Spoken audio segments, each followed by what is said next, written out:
इच्छाधारी नागिन की सच्ची कहानी। दुनिया में कई तरह के जीव पाए जाते हैं जिनमें सांपों को सबसे रहस्यमयी माना जाता है, खासकर इच्छाधारी सांप जो अपनी इच्छा से कोई भी रूप ले सकते हैं और अपनी शक्तियों से किसी को भी नुकसान पहुंचा सकते हैं। माना जाता है प्राचीन काल में नाग और नागिन एक साथ थे, तभी कुछ शिकारियों ने उन्हें देख लिया। उन्होंने नाग नागिन पर हमला कर दिया, जिस वजह से नाग की जान चली गई और नागिन भी बुरी तरह घायल हो गई। नागिन को बहुत ज्यादा तकलीफ और दुख का सामना करना पड़ा। उसके बाद उसने शिवजी की पूजा की। वो उसकी पूजा से बेहद खुश हुए। उन्हें उस नागिन पर दया आई। उन्होंने नागिन को चमत्कारी शक्तियां दी, जिससे वो कभी भी अपना रूप बदल सकती थी, साथ ही किसी से भी अपनी सुरक्षा कर सकती थी। वो कोबरा प्रजाति की थी। आज भी अगर कोबरा प्रजाति का सांप 100 साल उम्र पूरी कर ले तो उनके पास नागमणि आ जाती है, जिसकी अलौकिक शक्तियों से वह इच्छाधारी बन जाते हैं। कहा जाता है किसी कोबरा के जीवन के 100 साल पूरे करने के बाद स्वाति नक्षत्र की बूंदें उसके मुंह में गिर जाएं तो बाद में यही बूंद विकसित होकर नागमणि बन जाती है। ये नागमणि बहुत ज्यादा चमकती है, जिससे सांप अंधेरे में खाना ढूंढ सकता है। ये सांप की सारी इच्छाएं पूरी करती है। अगर किसी को यह मणि मिल जाए तो वह हमेशा स्वस्थ रहता है, पैसे की कमी नहीं होती है, उसकी इच्छाएं भी पूरी होती है। इस नागमणि की वजह से प्राचीन काल से ही सपेरे नाग नागिन की तलाश में रहते हैं।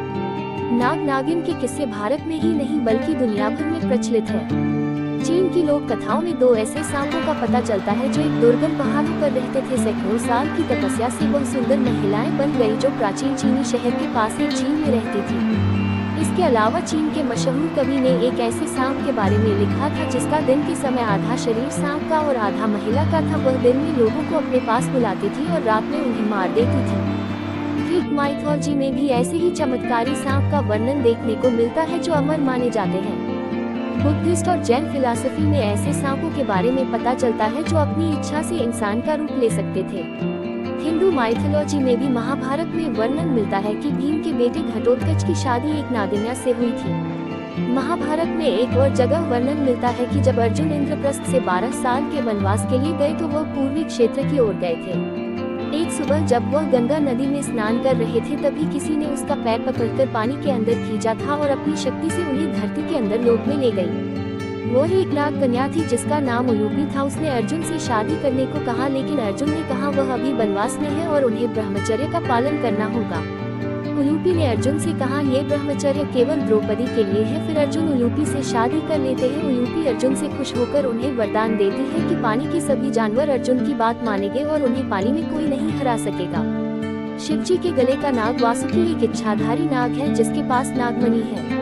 पहले इन इच्छाधारी सांपों से सामना होना आम बात थी, लेकिन आबादी के बढ़ने से आजकल तो शायद ही किसी का सामना इन जीवों से होता है।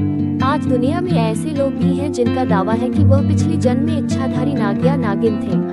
कुछ साल पहले एक लड़की ने ये दावा किया था कि वह पिछले जन्म में इच्छाधारी नागिन थी और एक गांव में मौजूद शिव मंदिर के पास अपने नाग के साथ रहती थी। वो दोनों सांप के रूप में कुएं की दीवार पर एक साथ थे। तभी अचानक एक नेवले ने उन्हें कुएं में धकेल दिया, जिससे उन दोनों की मृत्यु हो गई और उनका पुनर्जन्म हुआ है। लोगों ने लड़की की बात पर ध्यान नहीं दिया। फिर वो उस गांव में गए जहां वह लड़की कभी नहीं आई थी। लोगों को पता चला उसकी हर एक बात सच थी और यह भी माना कि नाग नागिन का जोड़ा शिव मंदिर के पास रहता था और उनका शरीर उसी कुएं में पड़ा मिला था। इस आर्टिकल में इच्छाधारी नागिन की कहानी से संबंधित इच्छाधारी नागिन की सच्ची कहानी के बारे में बताया गया है। अगर आपको यह आर्टिकल अच्छा लगा तो अपने फ्रेंड्स के साथ शेयर करें। अगर आप इस आर्टिकल से संबंधित कुछ भी पूछना चाहते हैं तो हमें कमेंट कर बताएं, हम आपको जवाब जरूर देंगे।